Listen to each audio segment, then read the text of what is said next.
अस्सलाम वालेकुम व्यूअर्स, कैसे हैं आप? उम्मीद है कि आप खैरियत से होंगे। आज की इस क्लास में 4 बहुत ही इंपॉर्टेंट इंग्लिश स्ट्रक्चर डिस्कस कर लेंगे जो कि हम रोज़मर्रा ज़िंदगी में बहुत ज़्यादा इस्तेमाल करते हैं। वो तमाम व्यूअर्स जिन्होंने अभी तक चैनल सब्सक्राइब नहीं किया, आप चैनल सब्सक्राइब करके बेल का आइकन दबा लें ताकि हर नोटिफिकेशन आपको आसानी से मिल सके। तो आइए वन बाय वन हम स्ट्रक्चर्स को मुख्तलिफ एग्जाम्पल्स के ज़रिए समझने की कोशिश करते हैं। पहला स्ट्रक्चर है हमारे पास have a word with. Have a word with का इस्तेमाल होता है से बात करना, मतलब किसी से बात करना।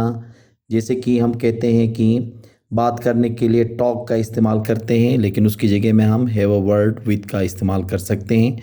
अब इसका जो स्ट्रक्चर बनेगा कुछ इस मुताबिक बनेगा।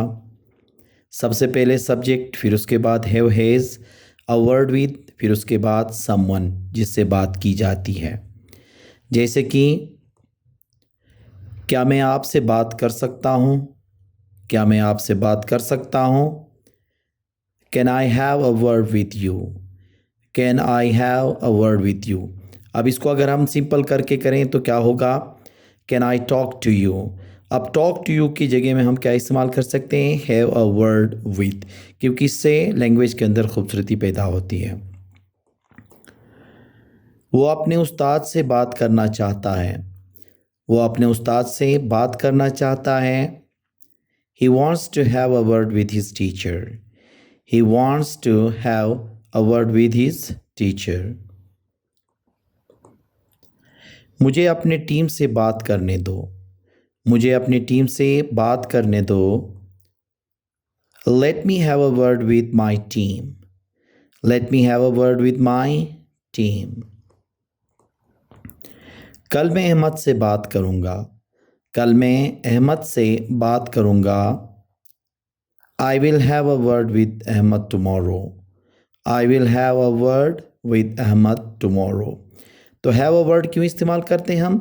से बात करना, किसी से बात करने के लिए। सेकंड स्ट्रक्चर है turn a deaf ear to. Turn a deaf ear to का इस्तेमाल होता है ध्यान नहीं देना या अनसुनी कर देना, मतलब नज़रअंदाज करने के सेंस में।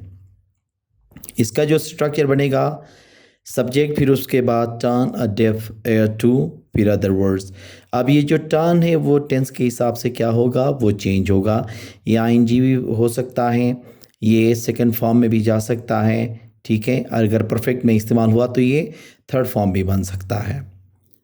जैसे कि उसने उसके बहानों को अनसुना कर दिया। उसने उसके बहानों को अनसुना कर दिया।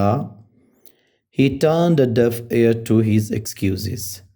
He turned a deaf ear to his excuses. मैंने अफवाहों को अनसुना कर दिया। मैंने अफवाहों को अनसुना कर दिया। I turned a deaf ear to the rumor. I turned a deaf ear to the rumors. बच्चों ने अपने वालिदैन की बात को अनसुना कर दिया। बच्चों ने अपनी वालिदैन की बातों को अनसुना कर दिया। The kids turned a deaf ear to their parents. The kids turned a deaf ear to their parents. वो तनकीद को अनसुनी कर देती है। वो तनकीद को अनसुनी कर देती है। She turns a deaf ear to criticism. She turns a deaf ear to criticism. Third है a couple of. A couple of का इस्तेमाल होता है चंद, ठीक है। अब इसका जो फार्मूला बनेगा, subject plus verb plus a couple of के बाद अदर वर्ड्स। अब ये वर्ब हेल्पिंग वर्ब भी हो सकता है और ये वर्ब मेन वर्ब भी हो सकता है। जैसे कि मेरे पास चंद सवालात हैं। मेरे पास चंद सवालात हैं। I have a couple of questions. I have a couple of questions. मैं उससे चंद दिन पहले मिला था। मैं उससे चंद दिन पहले मिला था। I saw him a couple of days ago. I saw him a couple of days ago. आइए चंद मिनट और इंतज़ार करें, आइए चंद मिनट और इंतज़ार करें। Let's wait a couple of minutes more. Let's wait a couple of minutes more. वो चंद दिन पहले यहाँ आए थे, वो चंद दिन पहले यहाँ आए थे। They came here a couple of days ago. They came here a couple of days ago. A couple of इस्तेमाल करते हैं चंद दिन या कुछ दिन, या कुछ या चंद के सेंस में ये इस्तेमाल होता है। लास्ट है हमारे पास at first sight. At first sight इस्तेमाल होता है पहली नज़र में कहने के लिए। अब इसका जो फार्मूला बनता है एट फर्स्ट साइट, फिर उसके बाद सेंटेंस, या तो ये भी हो सकता है कि सेंटेंस के लास्ट में भी आप एट फर्स्ट साइट का इस्तेमाल कर सकते हैं। जैसे कि पहली नज़र में पेंटिंग सादा लगी थी, पहली नज़र में पेंटिंग सादा लगी थी। Eight first site the painting seemed simple. Eight first site the painting seemed simple. पहली नज़र में वो मुझे पहचान नहीं सका, पहली नज़र में वो मुझे पहचान नहीं सका।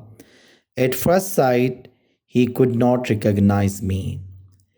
At first sight, he could not recognize me.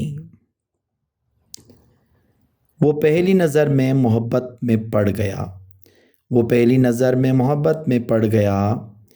He fell in love at first sight. He fell in love at first sight. अब देखें ना, ये at first sight यहाँ पे हमने लास्ट में भी इस्तेमाल किया, जो मैंने पहले कहा था कि ये सेंटेंस के शुरू में भी इस्तेमाल कर सकते हैं और ये सेंटेंस के बाद में भी इस्तेमाल कर सकते हैं। तो ये जो स्ट्रक्चर जो आज हमने डिस्कस कर लिए, ये हमारे रोज़मर्रा ज़िंदगी में बहुत ज़्यादा इस्तेमाल होते हैं। ये असल में ईडियम्स होते हैं जिनको हम क्या करते हैं, फार्मूले में इस्तेमाल करके इसको हम इजी बना दे देते हैं और इसका एक स्ट्रक्चर बना लेते हैं ताकि इस्तेमाल करने में हमें आसानी हो। तो इस तरह से आप ईडियम बहुत आसानी से याद कर सकते हैं। उम्मीद है कि आज का ये लेक्चर आपको पसंद आया होगा। Thank you very much.